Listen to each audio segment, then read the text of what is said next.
The third characteristic of public policy is that public policy is what government does, not what it says it will do or what it intends to do. This characteristic is, in effect, a restatement of the previous two. The substance of public policy is determined by what government actually does, not by what it says it will do or by the objectives that motivate the policy. A recognition that public policy is what government does is critical to our understanding of the policy classification scheme that we shall introduce in later segments. The fourth characteristic of public policy is that public policy is based upon law and is authoritative.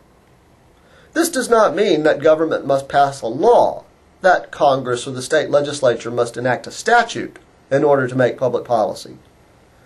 Rather, in order for policy to be perceived as legitimate by the general public or by specific segments of the public at which the policy is directed, it must be developed by government. Government is the only institution in a democratic society that is capable of imposing binding decisions and actions on its citizens.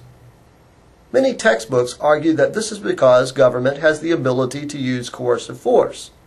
While it is correct that government has the ability to employ coercion to enforce its policies, we could ask why citizens accept government's authority to use force.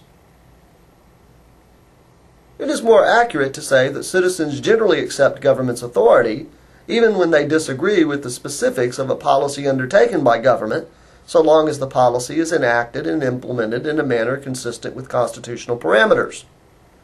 The American system is premised on constitutionalism and rule of law. This has historically fostered an emphasis on policy-making procedures, or an attentiveness to the form of the process. Ultimately, Americans seem to intuitively understand that government derives its authority from the consent of the people, as expressed in a written constitution.